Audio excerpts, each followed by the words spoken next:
Hello दोस्तों, welcome back to my video. आज का टॉपिक है विराम चिन्ह पंक्चुएशन।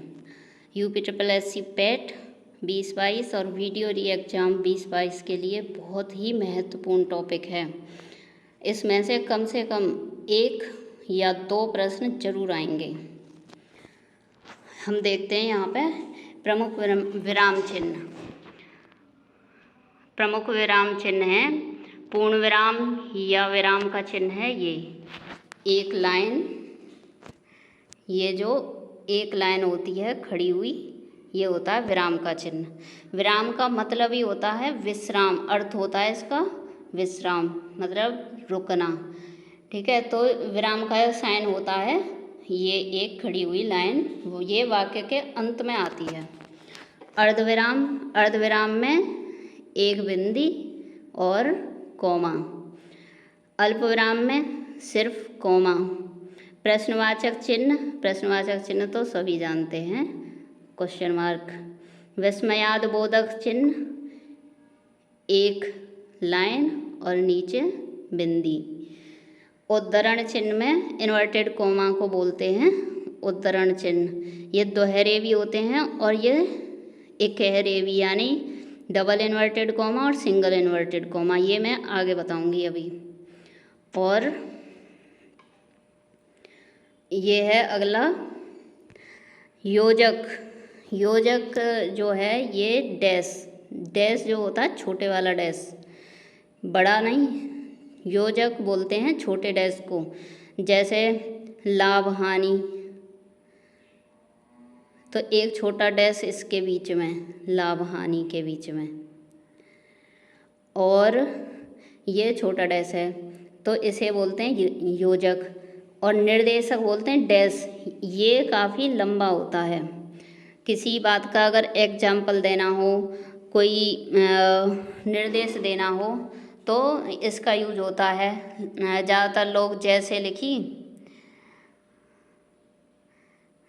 लिखी और एक लंबा डैश खींच दिया, तो ये वही निर्देशक है। फिर उसके आगे उदाहरण देते हैं। कोष्टक, कोष्टक तो ब्रैकेट होते ही हैं, जो ब्रैकेट। और हंसपद, हंसपद ये जो एक तीर का निशान जो होता है वाक्य के बीच में लगाते हैं इसको, अगर कोई शब्द छूट जाए तो। अभी मैं आगे सारा समझाऊंगी। रेखांकन, अधोरेखांकन, ये अंडरलाइन के लिए बोल रहा है, जो जैसे किसी वर्ड को अगर हाईलाइट करना है तो उसके नीचे अंडरलाइन कर दी। लाघव चिन्ह, ये बिंदी है, जैसे अगर किसी की शॉर्ट फॉर्म लिखनी है तो बिंदी लगाती। जैसे लिखा MA, तो MA फुल फॉर्म में नहीं लिखा हुआ है, शॉर्ट फॉर्म में लिखा है, तो इसके सामने और इसके सामने बिंदी, चाहे हिंदी में लिखो चाहे इंग्लिश में लिखो। और लोप चिन्ह, जैसे कहीं पे किसी चीज़ का लोप हो रहा हो, यानी कोई चीज़ छूट रही हो बीच में, तो वहाँ पे ये डॉट डॉट डॉट लगा दिए जाते हैं, तो ये लोप चिन्ह वहाँ से लिए गए हैं। तो ये जो 13 विराम चिन्ह हैं, प्रमुख विराम चिन्ह, ये टोटल 13 हैं। और ये 13 के 13 भी इंग्लिश में भी सेम होते हैं, सिर्फ एक को छोड़ के, विराम चिन्ह को। विराम चिन्ह की जगह इंग्लिश में सिर्फ फुल स्टॉप होता है, फुल स्टॉप। तो फुल स्टॉप की जगह पे विराम चिन्ह होता है अलग। बाकी का इंग्लिश की पंक्चुएशन और हिंदी की पंक्चुएशन दोनों ही सेम होती हैं। तो यहाँ पे पूर्ण विराम कहाँ यूज होता है मैं ये बताती हूँ। पूर्ण विराम में जैसे कि कोई वाक्य और वो ख़त्म हुआ, तो वहाँ पे थोड़ा सा विश्राम जो लिया हमने, थोड़ा सा विश्राम गैप, तो वहाँ पे विराम लगा दिया। जैसे राम स्कूल से आ रहा है, विराम। वह उसकी सौंदर्यता पर मुग्ध हो गया, विराम। वह छत से गिर गया, विराम। जहाँ बोलते समय थोड़ी देर रुकें तो वहाँ पे विराम चिन्ह आता है। हिंदी में पूर्ण विराम चिन्ह का प्रयोग सबसे अधिक होता है और ये सबसे प्राचीनतम विराम चिन्ह भी है। अर्धविराम, सेमीकोलन, तो अर्धविराम में एक बिंदी और नीचे कॉमा। एक बिंदी और नीचे कॉमा,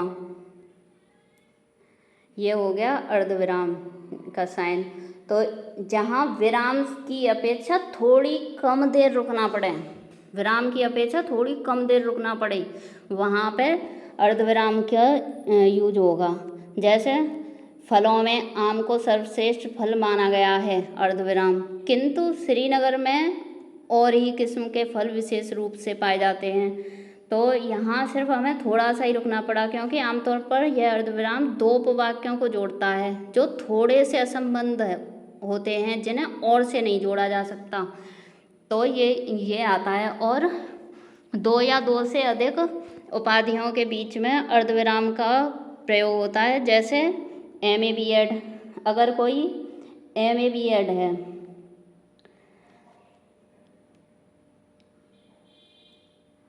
MA B.Ed,